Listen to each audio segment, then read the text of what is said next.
The question of habitability. Situating 8 billion people above nationhood and territorial identity.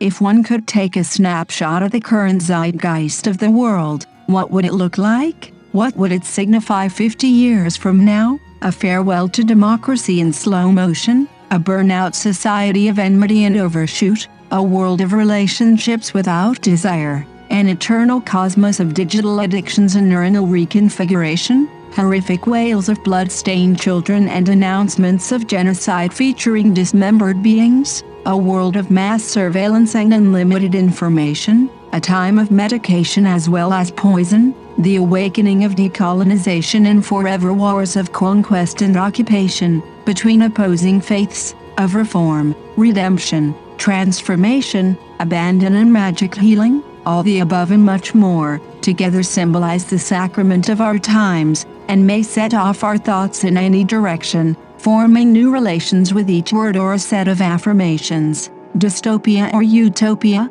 the extremes of which we know well, or several coexisting myth-based realities that keep us busy and behaving, while terrible outcomes are altering the previously held definition of life and its continuity. A momentary burst of sunlight on a cloudy day can set off emotions in many directions, by virtue of a play between darkness and light. One follows the other and both symbolize an eternally occurring inversion within nature. The modern techno-industrial human is also besieged by darkness, fear, and the momentary dispersion of light in the form of hope, knowledge, and bonding within shared cultures. The climate of a society consisting of 8.1 billion people itself is undergoing an evolution that is irreversible. Long-term shifts, positive and negative, in the temperament, tolerance, socio-political outlook and psychological patterns. Such shifts are not natural, nor due to anthropocentric climate change, but because of human activities and beliefs since the mid-1800s. Leading up to current magnitude of technological society. One can say this aspect of change within the climate of global society is not because of burning of fossil fuels like coal, oil and gas. The current rupture of previously held myths goes way deeper and further than current Western scientific resolution. The instability, extremity and cascading outcomes of climate change in reality very much correlates with the vulnerability and incompleteness we feel and deal with, all the while completely surrounded by invisible webs. A life deeply embedded within the technosphere that provides untold benefits and a range of threats at the same time.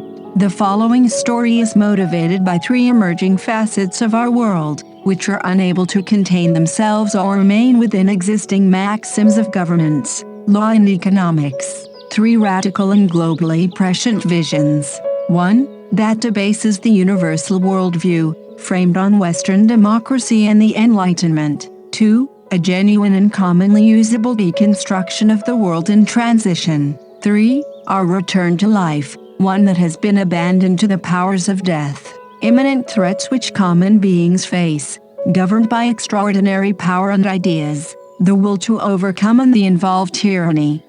1. I ponder the consequences of this inversion and the novel terms within which the question of relation between violence and law, norm and exception, the state of war, the state of security, and the state of freedom are now posed.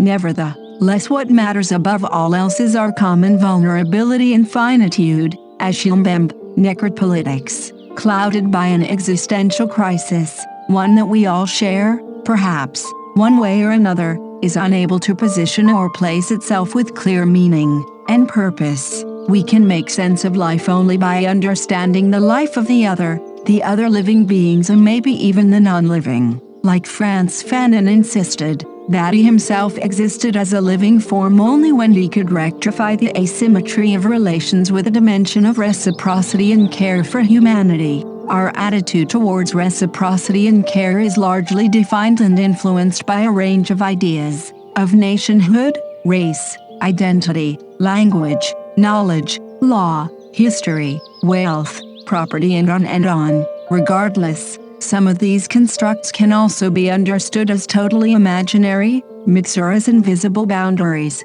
which prohibit relation with the other, the outsider, the alien, the supposed enemy, the one who is excluded or is deemed inferior, marginalized or even killed.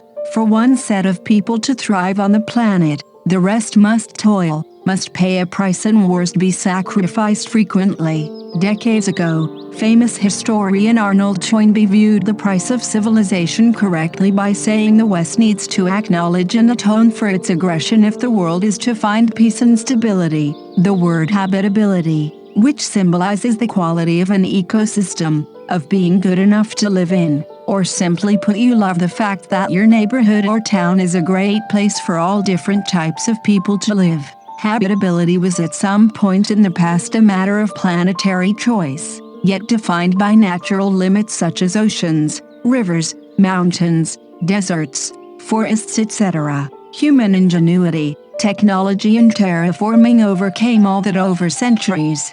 The world is divided into 195 nations, small and big, yet 90% of them did not exist 200 years ago. How and who all created them is an entirely different story, albeit an outcome that has led to a cascade of disasters in their own right. Planetary time existed before the appearance of human beings, and we can conclude that it will continue its linear course, regardless of our presence in the future. Broadly speaking, the creation of nation-states is not a forever aspect like time and planetary history, and the same can be said about the entire framework of nationhood, governments, bureaucracy, military, police, etc. that we take for granted.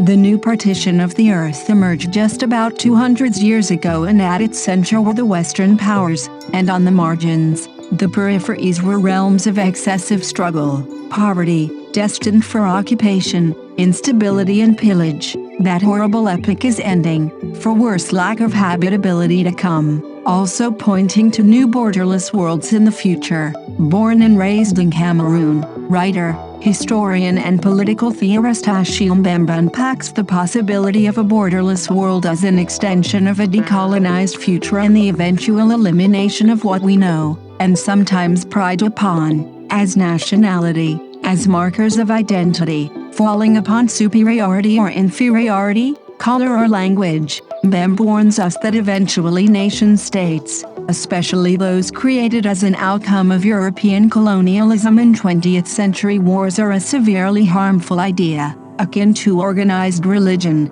imposed upon very large masses of human beings. He makes it sufficiently clear that race was initially an Eurocentric understanding of the other, and as a technique has been weaponized to collectivize and punish people ever more intensively by those who firmly situate themselves as the high priests of a given race and all its dominant heteronormative philosophies. Furthermore, Mbemba insists that the right to habitability is fundamental for survival, which simply justifies itself as a right and responsibility that serves all human and non-human entities alike, one that is not defined or valued by our passport, given identity, stipulated by current laws and most crucially held within man-made boundaries. Is funny that the ones who are most terrified of such a borderless prospect are the ones who darely hold on to or bemoan the loss of past paradise. In other words, they wish to avoid global catastrophe and disasters, and at the same time, they also wish to retain their past paradise, energy, private wealth and property. Hilarious or schizophrenic, this garrison mentality, or perhaps equitable to a child who refuses to grow up. But once politicized and internalized, the garrison mentality can turn devious, as a permanent measure of boundary. Necropolitics, a term coined by Achille Mbemba, as a practice or a dominant ideology, has proliferated across the world, whereby the well-off belonging to any race or nation can and will justify, openly or tacitly, the sacrifice of everyone else to protect the nation, society, or what remains of their share of nature. The prime identifier of this system is racism, albeit actuating in visible or invisible ways. Educated folks, especially pertaining to the knowledge economy, are representative of a globalized biopower, the Foucauldian term, of social and political power to control people's lives, thoughts and decisions. This dominant bourgeois ideology is pan-global and not just situated in the West. Bem's verdict on the parasitical mechanisms of necropolitics finds resonance with human beings who need and demand better habitability above all else. Makes sense to those of us increasingly led by biocentric and not technocentric belief systems. 2. The proliferation of industrial capitalism led to a big redistribution of populations and materials across the planet. European and American slave trade thrived on its hemorrhaging and draining of the most useful arms and most vital energies of the slave. The entire world was fair game for conquest and conversion. Replace ecosystems with agrisystems. Striking irony that about 300 years later, we see a mass exodus of refugees from those very sacrifice zones. This changes everything by Naomi Klein.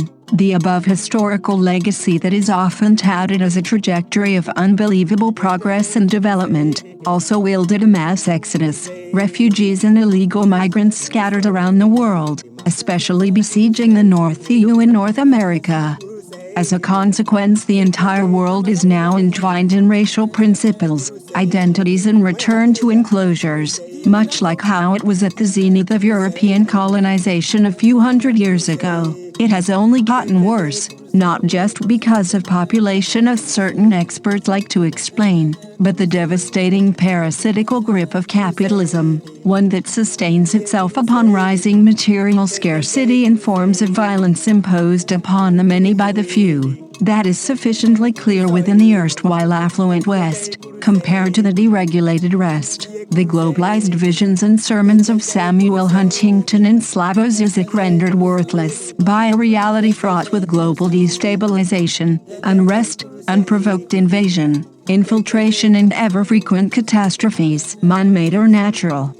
The racist Islamophobic rhetoric and propaganda by Sam Harris and Richard Dawkins has percolated into stereotypes for many people in the West, including political leaders, media personalities, social reformers, scientists and policy experts to name a few, is also why it has become acceptable to openly say unspeakable things about Muslims ever since 9/11, that could never be said about any other ethnic group or minority in history. This othering is clearly a form of dehumanization akin to racism. 3. The prospect of collapse of Western liberal democracy, WLD, and capitalism has been given sufficient attention by geopolitical experts, academics, Marxists and common people for well over 40 years. While some folks huddle and speculate over the reformation of fascism, another group is cheering for the return of communism. Without doubt, Marxist philosophy and discourse has returned from exile. More and more evidence about the deep state makes it sufficiently clear that anti-democratic interests in capitalist power operates and orchestrates itself, violating laws and undermining every important aspect of WLD one way or another. The polemic representation of the debate poses provocative questions outside conservative circles and those who wish to preserve the 20th century global order. Why should WLD be destroyed? How can it be eliminated, and consequently who all will actually benefit from the collapse and what all will get busted?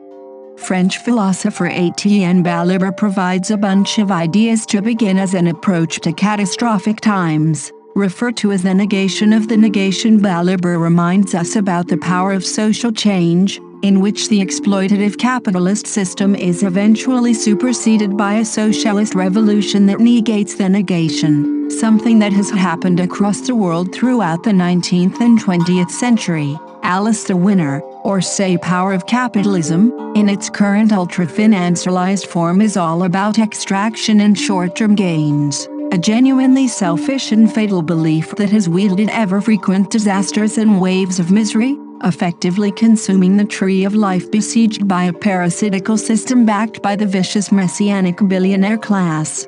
To separate or salvage WLD from neoliberalism, exploitation, poverty and capitalism is impossible, almost like splitting up Siamese twins, much like the duality of modern technology and tyranny. Factors which map the governance of the entire world are inextricably tied to each other. The only ones who find themselves outside that totalitarian eventuality are the illiterate and the abandoned of the world.